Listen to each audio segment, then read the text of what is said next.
2019 онд бид нар Монгол улсын хэмжээнд сүүлийн 60 гаруй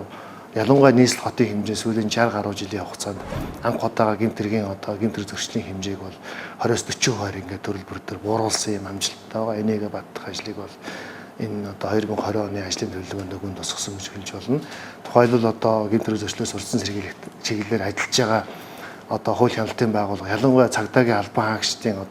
олон нийтийн цагдаа, хэв журмын урамшуул, дэргүүл гэх мэт энэ албан хаагчдынхаа нөхцлөлийг сайжруулах, тэдгээрийг чадварчуулах, шинэ залуу мэдлэг туршлагатай ийм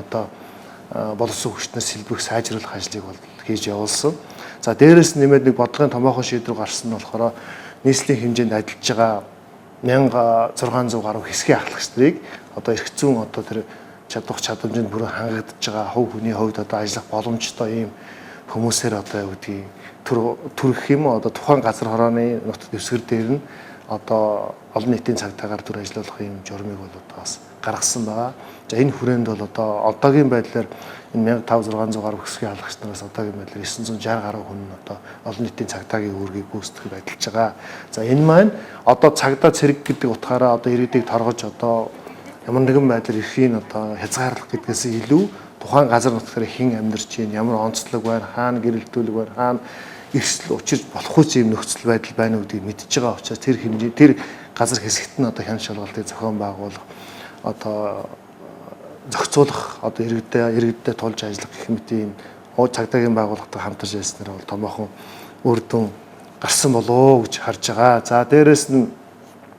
олон нийтийн дунд ажиллаж байгаа завь тэргүүл, морь тэргүүл, нохоо тэргүүл бусад хэлбэрийн эргүүлүүдийг тухайлбал оюутан цагдаач гэдэг юм ингээд иймэрхүү хэлбэрийн эргүүлүүдийг бас тогтмол ажилуулснараа тодорхой 19 онд дурдсан үр дүнг хадгалах тийм ач холбогдолтой юм хагасчил бол хоёр улирал өнгөрлөө гэж үзэж байгаа. За хоёрдугаарт нь бид нэр оны эхэндээ ер нь гэмт хэрэг зөрчлөөс урьдчилан сэргийлэхэд ажлаа юун чиглүүлэх үү гэдгээ бас шинжилгээ ухааны үндэстэй хандъя. Бас холбогдох эрхлэх байгууллагуудын оролцоотой явъя гэдэг үүднээс мэргэжлийн байгууллагуудын дунд сонгож оруулж заруулж 2-3 үндсэн чиглэлээр бол Монгол улсын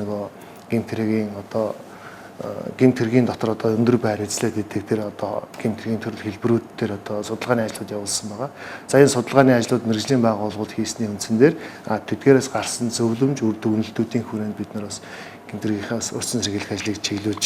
ажиллаж байгаамаа.